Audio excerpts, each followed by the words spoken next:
Papua adalah provinsi yang terletak di bagian tengah Pulau Papua. Provinsi Papua sebelumnya bernama Irian Jaya yang mencakup seluruh wilayah Pulau Papua. Dan sejak tahun 2003, Papua dibagi menjadi dua provinsi. Dengan bagian timur tetap memakai nama Papua, sedangkan bagian barat memakai nama Papua Barat. Perkembangan asal-usul nama Papua memiliki perjalanan yang panjang seiring dengan sejarah interaksi antar bangsa asing dengan masyarakat Papua, termasuk pula dengan bahasa-bahasa lokal dalam memaknai nama Papua. Provinsi Papua sebelumnya mencakup seluruh wilayah Indonesia di Pulau Papua, dan pada masa pemerintahan kolonial Belanda, wilayah ini dikenal sebagai Nugini Belanda.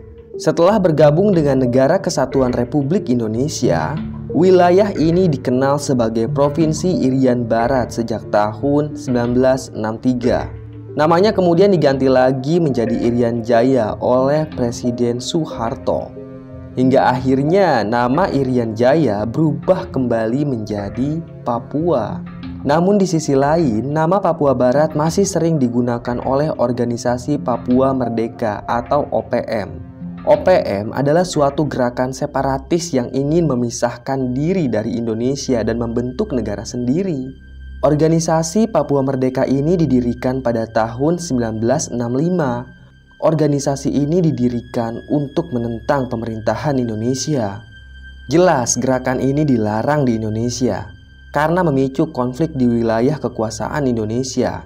Terlebih, hal ini juga merupakan sebuah pengkhianatan. Sejak awal, OPM telah menempuh jalur dialog diplomatik. Mereka juga bahkan melakukan aksi militan sebagian dari konflik Papua. Pendukung OPM secara rutin menampilkan bendera bintang kejora dan simbol lain dari kesatuan Papua, seperti lagu kebangsaan yang berjudul Hai Tanahku Papua. Sebenarnya pemerintah Indonesia sudah mati-matian memburu para pemberontak ini. Bahkan OPM sekarang ditetapkan statusnya sebagai teroris. Tentu tidak sembarangan pasukan yang memburu OPM.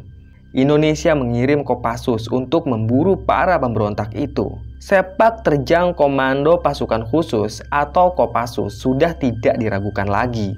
Kemampuan pasukan elit TNI AD ini memang sudah dikenal, tidak saja di dalam negeri, melainkan hingga ke mancanegara. Mereka sudah berpengalaman di berbagai operasi militer. Bahkan kemampuan Kopassus juga telah diakui oleh dunia. Berbagai misi pertempuran sudah ditempuh oleh Kopassus seperti Operasi Trikora, Operasi Dwikora, dan Operasi Seroja. Tentu tak sembarangan tentara yang bisa bergabung dengan Korps Baret Merah. Mereka harus sosok pilihan yang mempunyai kemampuan di atas rata-rata. Para prajurit Kopassus seringkali mendapat penugasan yang sulit di berbagai daerah. Seorang tentara yang ingin masuk Kopassus, mereka harus melewati berbagai tes, seperti tes warping atau rangkaian tes kesehatan, tes fisik, akademi, dan tes psikologi. Dalam penugasan, para prajurit mesti menghadapi ganasnya kondisi alam. Bahkan tidak sedikit anggota juga mengalami kejadian di luar nalar. Seperti dikisahkan oleh satu di antara anggota Kopassus yang bertugas di Papua. Dilansir dari buku Kopassus untuk Indonesia, karangan Iwan Santosa dan E.A. Nata Negara, satu di antara prajurit Kopassus pernah mengalami kejadian mistis yang tak lazim. Saat itu, sang prajurit ditempatkan sebagai komandan pos di Timika. Kala itu, pos tersebut sangat rawan karena keberadaan pentolan Organisasi Papua Merdeka. Pasukan tersebut lalu diperintahkan untuk menggerebek markas OPM yang berjarak 6 hari jalan kaki dari pos Timika. Tim Kopassus pun berangkat ke lokasi pada bulan Oktober yang juga bertepatan dengan musim penghujan. Dan pada hari kelima, mereka menjumpai sungai dengan arus yang sangat deras. Mereka pun memutuskan untuk menyeberang dengan menggunakan tali. Saat menyeberangi sungai tersebut, ada prajurit yang berpangkat kopral masuk ke pusaran air dan hanyut. Melihat kondisi itu, sang komandan lalu menyelam untuk menolongnya. Namun, sampai di suatu titik, sungai itu menghilang dan menjadi air terjun. Untung sang komandan menyadari ada air terjun itu. Buru-buru dia menepi ke pinggir. Dia heran, anak buahnya itu tak bisa ditemukan. Sang komandan pun masuk ke tengah hutan Papua yang berada di ketinggian 4.000 meter di atas permukaan laut. Ia mencoba untuk kembali ke para prajurit lainnya. Tapi sang komandan itu malah tersesat. Sang komandan pun berusaha mencari arah untuk kembali ke Timika dengan harapan melaporkan anak buahnya yang hilang kepada atasannya untuk segera ditindaklanjuti. Tiba hari ke-6, lokasi yang dicari tak kunjung ketemu. Dia sudah berada di ambang sadar. Dan di hari ke-6 itulah prajurit Kopassus mengalami pengalaman yang tidak bisa dijelaskan dengan akal sehat.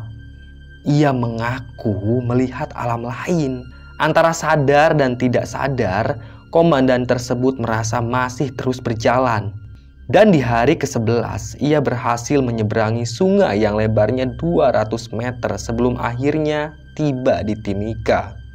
Selama 18 hari tersesat di dalam hutan, akhirnya komandan tersebut ditemukan oleh warga dalam kondisi selamat. Saat ditemukan, tubuh komandan itu hanya tinggal tulang berbalut kulit. Dia sangat kurus, tatap matanya tampak kebingungan. Kedua telapak kakinya bengkak akibat tertancap potongan kayu. Dan yang membuat merinding, ternyata selama tersesat, komandan itu merasa ditemani oleh 3 sosok gaib. Menurut penuturannya, saat matahari sudah terbenam, 3 sosok gaib itu akan muncul. Yang satu akan memijat kaki si komandan, yang satu lagi memijat pundak, dan yang satu lagi berbagi rokok. Hal itu benar-benar di luar nalar manusia. 3 sosok gaib itulah yang menemani sang komandan selama tersesat. Tapi untungnya, meski dalam kondisi yang memprihatinkan, dokter menyatakan bahwa komandan itu terbebas dari penyakit malaria dan cacing tambang. Komandan itu pun selamat dari kematian. Baik, itulah sekilas kisah nyata tentang seorang prajurit Kopassus yang tersesat di dalam hutan belantara Papua. Terima kasih sudah menyimak cerita Mbah. Tunggu kisah-kisah lainnya ya. Tetap sehat dan salam merinding.